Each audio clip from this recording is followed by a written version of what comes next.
Speaker, I rise not as the final speaker, but the penultimate speaker, so I'm on a timeline. I just wanted to make a contribution. The chair recognizes the right honourable member for Centerville. Bain and Grandstand will be summing up the debate on behalf of the Minister of Education.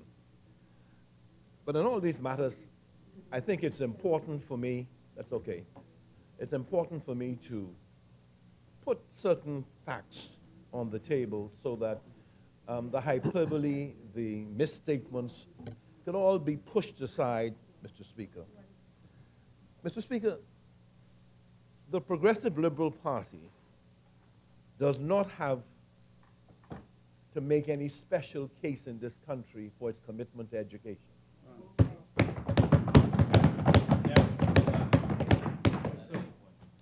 And from a philosophical point of view, the debate will continue as to the impact or lack thereof of schools, a school like the government high school. Maybe I should have paid more attention to the Member of Parliament speaking to me, as he said he did at Fred Raming's house. And maybe that would have helped me to have a greater appreciation for how smart he was early on in this debate, and I would have paid a little bit more attention to him, all right, in that regard. But having said that, Mr. Speaker, I want to indicate that I'm probably one of the, I gotta have to say this, I don't want to be what people say I'm not, but I have played a significant role in accelerating the pace of the College of the Bahamas to university status.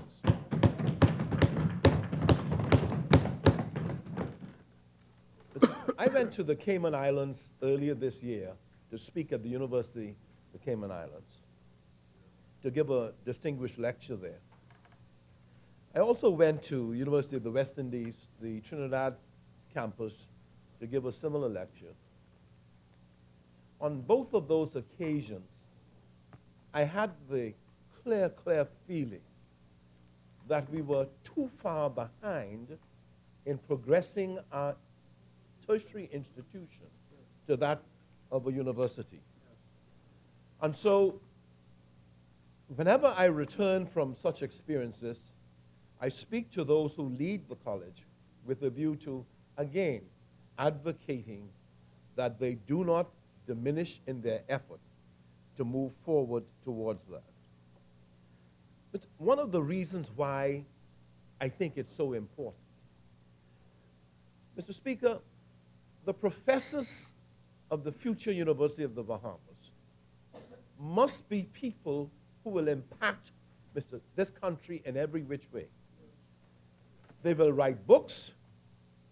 They will be able to comment on economic policies. They would be able to, Mr. Speaker, lead our country into an age of inquisitiveness, intellectual curiosities, and being able to stimulate, Mr. Speaker, the body politic.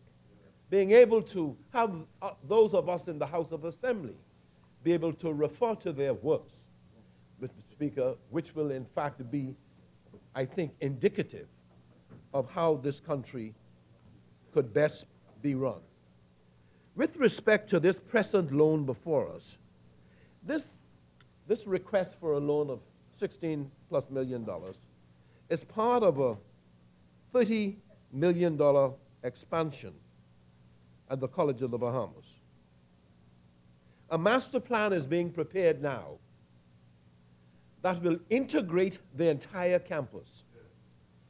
It's a beautifully rendered master plan, and it even encompasses athletic facilities in the sports center. It brings in water features, and it creates a wow impact when you're going through a new entrance that will be created. A wonderful plan for those students who will be going to the College of the Bahamas. And yes, Mr. Speaker, it costs some money to do that. And when you look at it, Mr. Speaker, this notion that the opposition comes with about the lack of transparency is so indicative of their inability to understand governance, Mr. Speaker. When you are borrowing money, and of course I want to ask the member for Fort Charlotte, if you're borrowing money from, Mr. Speaker, an external agency like the Caribbean Development Bank, you can't borrow it in Bahamian dollars. No, I don't know if you know that, because you raised the question of why they're borrowing it in US dollars. And you're borrowing it at an interest rate of somewhere between 3 and 4%. So you're borrowing it in a cheap rate with concessions as was put to you by the Minister of State for Finance. But when you borrow money from agencies like the Caribbean Development Bank, there is a requirement for the bank to put it on its website when the loan is finished. There is no secrecy. There's transparency. The bank, by terms of reference, necessarily must do those things. So there is no question that what happens in this parliament that we are borrowing, we'll see. Now, for example, this is the summary program cost and financing plan in Schedule 2 of the proposed agreement. Enhanced capacity for tertiary education provision. And it has $1.8 million. That's what's going to happen to the land. It then has for building and civil works $4.8 million.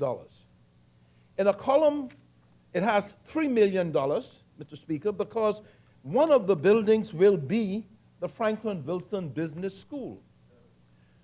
The member for Fort Charlotte asked about the endowment fund. I don't know. I'll have to find out myself. This is a community college now, and those persons who have been to the College of the Bahamas could tell you whether their circumstances allow them to put these big endowments, or whether they have corporate entities that are able to do that. The College of the Bahamas has found it necessary to be a government-sponsored academic institution. And whereas the big universities that have their endowments and their alumni that contribute to it, I have no doubt that one day the culture of our country will be that. But let me just say this.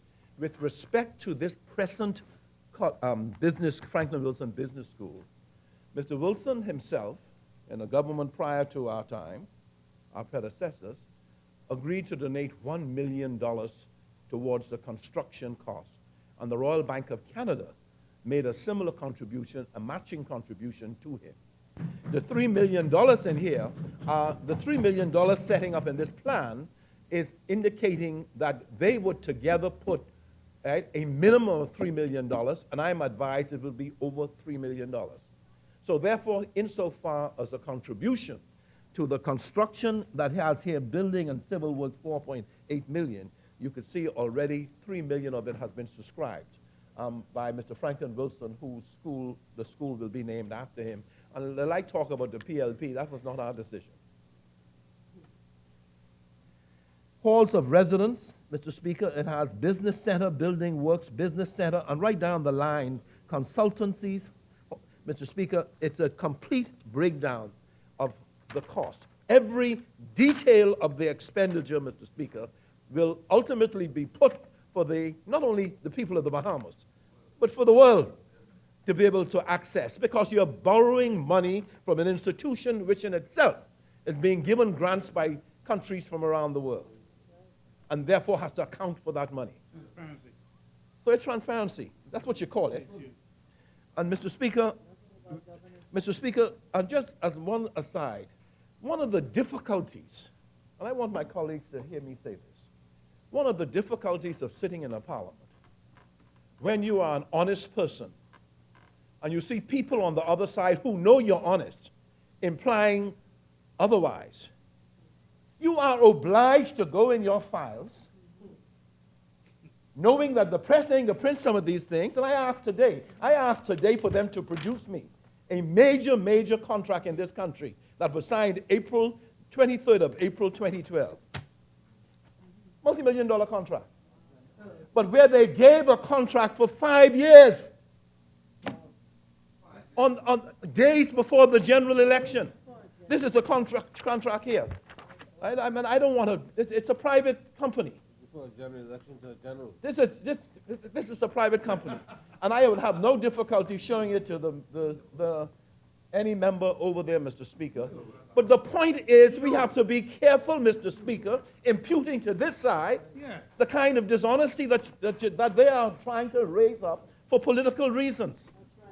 I've asked them before when they're talking about payback of web shops, what do you think they got to pay me to do what I did for them? Where just as the Roland Simonette is able to pass on to his children millions and millions and millions of dollars, I expect the same thing. And the same irregularity that existed in Sir Roland's life that passed on to his children and legitimacy will happen in the same way. It happened in Italy, Mr. Speaker, when the Prime Minister of Italy said, I want you to bring the billions of dollars that you took illegally out of Italy, I'm going to give you an armistice to bring it back in. And it was made legal. It happened in Germany 2 years ago when they were making illegal transactions and illegal machines, right? It's happening in Atlanta. It happens all over the world. In Spain, Mr. Speaker. But when it comes here, you're talking about payback. What do they have to pay me for that? How does the Roland make his money? So, and someone like me, Mr. Speaker, who never had a share in a company in this country, what are they going to pay me for that? Talking nonsense around here about payback. And preachers saying it. He hope it's not payback.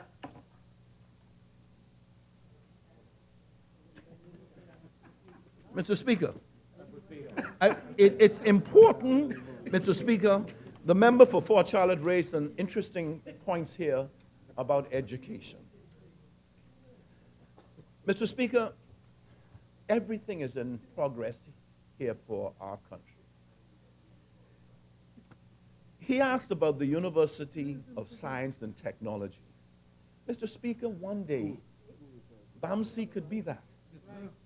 Mr. Speaker, no, just hear me in this regard, Mr. Speaker. In our country today, we are spending, Mr. Speaker, millions of dollars on environmental impact assessments and environmental impact management plans. Right now, I just had to give clearance for work being done at Clifton Pier. Monies had to be expended in an emergency. A couple of years ago, I went looking for marine scientists who are able to do that work at the College of Bahamas, and there was a woman professor, Associate Professor Sullivan was her surname, someone who was from the University of Miami who happened to be working there at the time. What we have decided to do, Mr. Speaker, is to give our scientists, our agronomists, people who have all sorts of technical degrees and qualifications, who may be all over the world, an opportunity to come to this institute that started down there. The young lady who was running it did a master's in one university in England and a PhD in another university in England, right? The young man who they were considering it did a PhD in the University of Alabama. These are Bahamians who are qualified, who have agreed, Mr. Speaker, to get involved in this, and there is no doubt in my mind that this thing that they are criticizing, I am going to be able to stand in this country, Mr. Speaker, and rely on that. We accept full responsibility for it. We accept full responsibility for it. We think it represents an incredible vision, and one day it's going to be bigger than an agricultural marine institute, Mr. Speaker. It's going to be a beautiful campus around which a city will grow, Mr. Speaker, because, Mr. Speaker, there's no turning back on that. No turning back on it. And we are establishing a model, Mr. Speaker, where in a certain kind of way the University of Florida has. We are creating, Mr. Speaker, a commercial arm on the marine sciences side, meaning it will make money. We are creating a commercial arm on the agricultural side. And let me go further. The Minister of Tourism spoke about coconut water, buying coconut water produced someplace else. I have agreed already in principle, we have to identify the land. For a now Bahamian, but someone who the F&M government gave permission to have a lodge in Stanyard Creek, to put, Mr. Speaker, 200 acres of coconuts, or the plants already which we have. And the idea is to produce coconut water, coconut juice, coconut whatever you call it. But this is a commitment by someone with the capacity, who is there doing business, and who is ready, Mr. Speaker, to take 5,000 little coconut plants, put them in the ground on the estate, and let them grow into that estate. One of their colleagues, Mr. Speaker, I'm going to authorize, let me say it right from here, because he's been waiting on me to call him, to do a mixed farm in the same way, the same dimensions. Mr. Speaker, the horse is out of the gate in Andros. Yes. It's running, it's galloping. The goats say, the goats are the gate. There is no doubt about this, Mr. Speaker. None whatsoever. And so from our point of view, Mr. Speaker, it's the learning. So in Andros, you just see the academic setting, but at the same time, there's going to be a commercial setting. And I can tell you, Mr. Speaker, I have told them I don't want to experiment on processing. They are negotiating right now to meet with me during this recess, a major processor, Mr. Speaker, who will either by way of license BAMSI, Mr. Speaker, or by way of joint venture. You will have under the BAMSI label, Mr. Speaker, we are not going to be throwing away watermelon anymore. They will turn it into watermelon juice. Of that you could be sure. This is going to happen, Mr. Speaker. This is no promise. I sit in complete, Mr. Speaker, confidence that I will be able to say, why did you make this error of judgment in criticizing the people of Andros, who for the first time for the last 8 months have been producing revenue of over $1 million to the public treasury since we started the construction.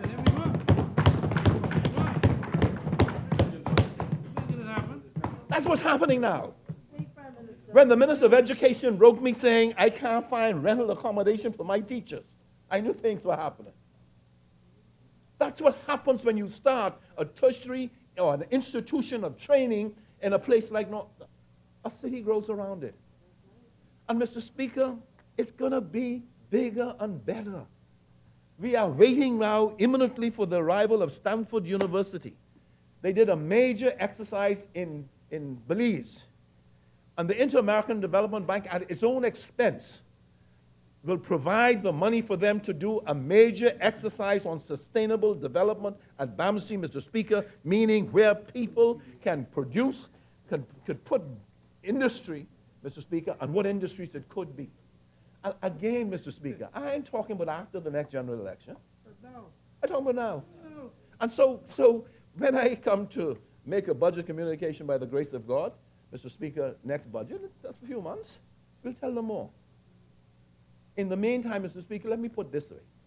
In the name of transparency, they must know, in the same way the College of the Bahamas was legislated by law, in the same way BTVI was legislated by law, that we are going to bring to this Parliament, Mr. Speaker, a bill to make BAMSI a statutory corporation or an authority. There's no doubt about that. And so, Mr. Speaker, this is where we are.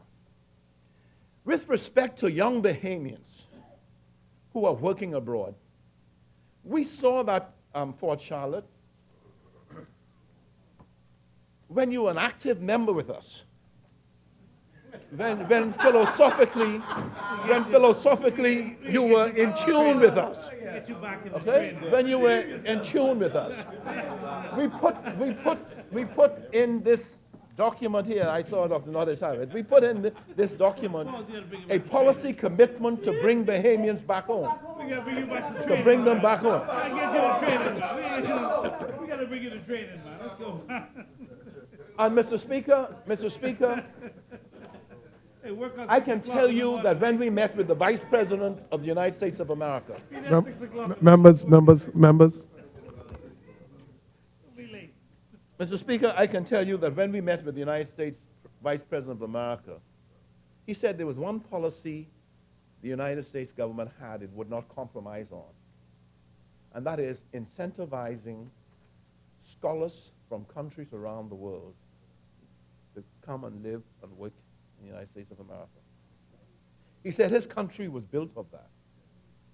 And once I was reading a World Bank report where I saw over 60% of the graduates of Jamaica, 60% of the graduates of Trinidad, not coming home to their countries, being attracted to live there.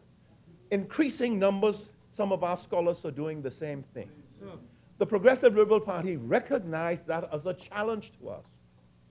And so we put as a policy commitment, Mr. Speaker, that we were going to find ways to be able to attract them back home. And BAMSI is one of those for those people who had given up any hopes, Mr. Speaker, any hopes of diversification.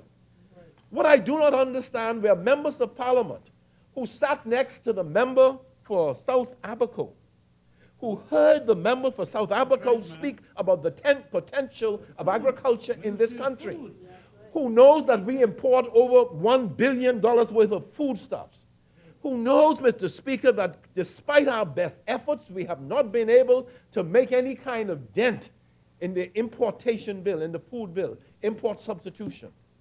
And Mr. Speaker, I decided, my colleagues agreed, that we would go into North Andros and we would not just teach on paper, academic lectures. We're going to have tutorials in the farms, tutorials in the fields. So when the man said to me he wanted we have a couple hundred coconut trees planted, but when he said he's going to have 200 acres of that because he wants to produce coconut juice for the Bahamas and export, I said yes, subject to your being a part of BAMSI, that the lectureships will take place on your estate. No problem. That's how it goes. And so that members would know, Mr. Speaker, I want one major export farm there that we're negotiating now. Huge one, from which the farmers in North Andros could grow for, export. Some here, Mr. Speaker, where lectureships could take place across the board in depth, where they would learn about how to do post-harvesting, which is a very strong problem in the region, Mr. Speaker, and where, Mr. Speaker, by their own application, they would like to put refrigeration at Morgan's Bluff. I've asked BAMSI, Mr. Speaker, or the Hotel Corporation to take charge of a bunch of buildings that are down there. Mr. Speaker, wonderful view, the police live in some of it, deteriorating. Just to give you the positive implications and outcomes of establishing a school like that, where you could actually renew infrastructure. As a result of that, we have, Mr. Speaker, the plans now to launch on a public-private partnership, I hope, Mr. Speaker, a major infrastructural development of the roads, Mr. Speaker, and water mains. And having said that, Mr. Speaker, I've asked them, as we're doing this, Mr. Speaker, to see if we are able to establish BAMSI as a green school, as a green institute, meaning, Mr. Speaker, integrating into it entirely solar. And there are already discussions going on that, Mr. Speaker, that's what we want to do. That's what's being looked at now, Mr. Speaker, so we can show the kind of model, what we're doing. And it's so important. So, Mr. Speaker, with respect, therefore, to the point made about Bahamas, Mr. Speaker, we understand that challenge, and we're trying to create an economy, Mr. Speaker, that is more diversified than one that depends entirely, 70% on tourism, Mr. Speaker, 20% on financial services, 10% on construction. And that's your economy. But an economy where people spend millions and millions of dollars on buying imported food, Mr. Speaker, millions and millions on buying imported souvenir handicrafts, Mr. Speaker. So really, my government, whatever our imperfections are, we are committed to a process of diversifying the economy, making the economy stronger by establishing linkages with the tourism industry. That's what we're doing. And that should make everybody feel, especially those on the other side who've had governmental experience, because they would have known that's where they didn't do what they could have done. And Mr. Speaker, with respect to one other point, with respect to the provision, the lamentations of the Member of Parliament for Tall Pines, which was echoed by the member for Fort Charlotte, on governments negotiating agreements and those agreements not providing for Bahamians being able to sell their wares and their products. I can't speak fully for the F&M, but I know I have seen agreements that they have negotiated, and I mean historically now, when I say speak for them. There has been a policy of the Bahamas government, all governments, in negotiating and putting provisions in agreements, heads of agreements, where they buy local produce, or local goods, where those goods could reach a certain standard. Those are in agreements. Agreements where they produce artwork, where they mattresses, whatever it is, right? There is that commitment. Now, to the extent that we've enforced it is the subject, obviously now, of question both of you have raised. But with respect to the point you make of whether or not we've done it, that's really passé. I mean, we have been doing that for years. And we would look at the heads of agreement negotiated by our predecessors, or they look at one negotiated by us, and that's what they expect to see in it. And so, therefore, the question for us is to intensify our examination of whether or not all of the agreements we enter into are being properly enforced and properly policed. We're going to have to do the same thing for that in terms of when it begins in January, to ensure that prices are not unduly put up because we are not paying attention to it. So therefore, the policing of what we do becomes a very, very important part of the process of this. But I can tell you, you've heard ministers say it here. When we negotiated Albany, we knew we were negotiating with one of the wealthiest men in the world. We knew he was putting a wonderful development down there. And we sat down and we decided we wanted beaches, and we agreed that. We sat down, we wanted 300 acres of land. We agreed that at 50,000 an acre. Our predecessors at this time around, they came in after us, our successors came in after us, and they waived that. They said, you don't have to do that. When I came into power this last time and I asked the people at Albany what happened to it, they produced a letter. And so that's where you have a point, where sometimes governments passing one government to the next do things that are, I think, inimical, harmful to the process and harmful to the country. And that's where we have to perhaps ensure that transparency is the order of the day. That's why I believe the university is going to be something very important. I don't believe government's going to have the courage in the face of the kind of academic environment a university produces to be able to do silliness, to be able to move and depart simply because one side agrees on a particular position, and because it's that side, I'm not going to follow it. I think they will be held to account by the university professors. That's why I'm going to welcome the university. It's going to be an age of enlightenment, or greater enlightenment. It's going to be an age of openness. These are the sort of things I believe in, Mr. Speaker. It's going to be tough sometimes for politicians to be able to accept that, but it's a part of the maturation process that we have to go through. There's no doubt about it. So, you know, I mean, it's more than getting used to people like you, Fort Charlotte. It's a question of the people. There are going to be people who have strong views on how the economy should be run, how the sociology of the country should be ordered. And that's what an academic environment brings to a country. It enables the country to move in a much more orderly and faster and more effective way towards having the kind of country and the kind of society we want. So, Mr. Speaker, putting all of these things together, I really wanted to make the point to say that this is a wonderful thing we're doing. It's part of a continuing process of all governments, the continuity of governance when it comes to the College of the Bahamas. Unlike the member for Fort Charlotte, I do hope that Dr. Rodney Smith, Mr. Speaker, will bring his considerable expertise to bear on the College of the Bahamas, and that he will have a tour of duty, Mr. Speaker, that will inure to the greater benefit of the Commonwealth of the Bahamas.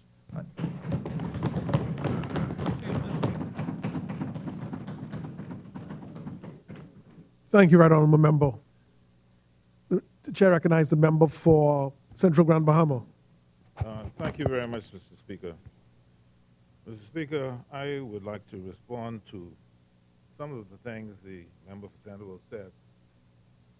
I understand and appreciate his defense and perhaps being offended by some of the things that might have been said as it relates to transparency. Having worked with the CDB on a number of projects, I'm aware of their monitoring process. It's very stringent, and they seek to ensure that the purpose for which the money was borrowed is the purpose for which it's being spent. In my case, they would have had a local engineer, Lambert Knowles, I believe it is, and company, who was required to sign off on all payments before the payments were made.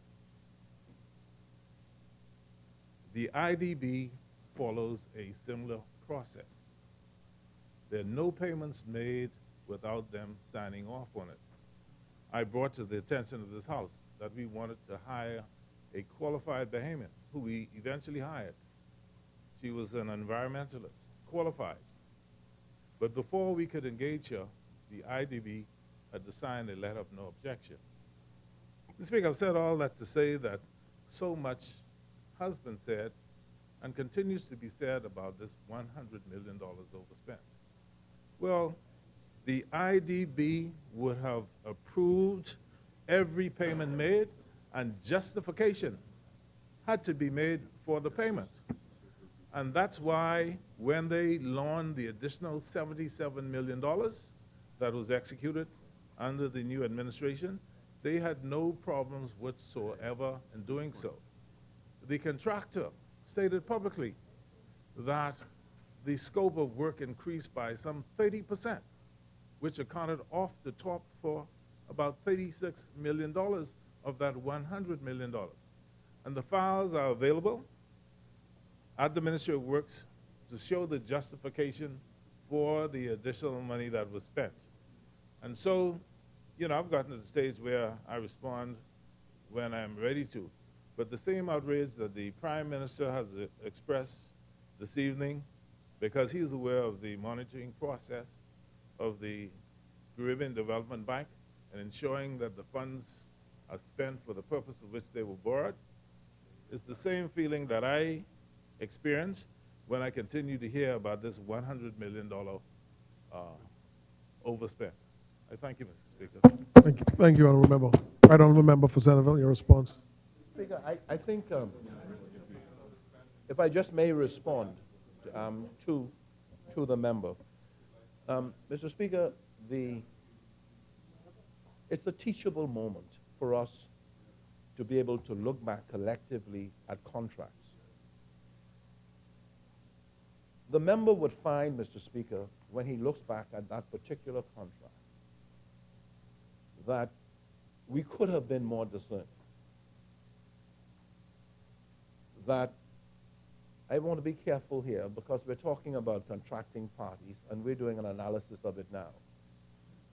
And that we had a legitimate observation to make with respect to the cost, actual cost of the road relative to, well, what was spent on the road relative to what should have been spent was sort of what drove us to make the point we made.